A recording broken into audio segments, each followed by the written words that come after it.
উফ! আপনি কি হঠাৎ করে কোমরের ব্যথা বা পিঠের নিচের অংশে ব্যথা অনুভব করছেন? সতর্ক হন। এটি হতে পারে আপনার কিডনিতে পাথর হওয়ার প্রাথমিক লক্ষণ। হ্যালো বন্ধুরা, আমি শাহরিয়ার সিজান, বাংলাদেশের একজন রেজিস্টার্ড নার্স। আজকে আলোচনা করব কিডনিতে পাথর হলে ঘরোয়াভাবে আপনারা কিভাবে বুঝতে পারবেন যে আপনাদের কিডনিতে পাথর হয়েছে কিনা। হঠাৎ করে আপনার পিঠ বা কোমরের পেছনের অংশ খুব ব্যথা অনুভব করবেন। সেই ব্যথাটি আস্তে আস্তে নিচে নামতে নামতে তলপেট এবং জরায়ুর কাছাকাছি পর্যন্ত চলে যেতে পারে।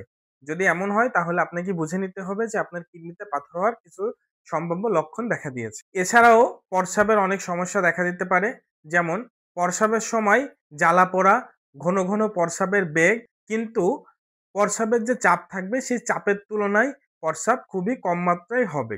প্রস্রাবের রং পরিবর্তন, প্রস্রাব যদি ঘোলা হয় বা বাদামি রঙের হয়ে থাকে অথবা প্রস্রাব যদি লালচে ভাব হয় তাহলে বুঝে নিতে হবে প্রস্রাবের সঙ্গে রক্ত মিশেছে, যা কিডনিতে পাথর হওয়ার ইঙ্গিত হিসেবে দেখা দিতে পারে। এছাড়াও বমি বমি ভাব বা বমি হওয়া, কিডনি ঠিকমতো কাজ না করলে শরীরে টক্সিন জমে গিয়ে বমি বমি ভাব বা বমি হতে পারে। হঠাৎ করে আপনার জ্বর বা ঠান্ডা লাগতে পারে, কারণ অনেক সময় কিডনিতে পাথর হওয়ার ফলে পাথর সংক্রমণ ঘটায়, যার ফলে হঠাৎ করে তীব্র জ্বর অথবা ঠান্ডার সমস্যা দেখা দিতে পারে। প্রিয় দর্শক, এই লক্ষণগুলা যদি একসাথে দেখা দেয় তাহলে আপনাকে কিডনি ডাক্তার বা যেটাকে হ্যাপাটোলজির ডাক্তার বলে, সে হ্যাপাটোলজির ডাক্তার দেখাতে হবে। কেননায় ঘরোয়া ধারণা নেয়া ঠিক, কিন্তু চিকিৎসা অবশ্যই রেজিস্টার্ড চিকিৎসকের মাধ্যমে নিতে হবে। সুস্থ থাকুন, সতর্ক থাকুন। শাহরিয়ার সিজান ফেসবুক পেজের পাশে থাকুন।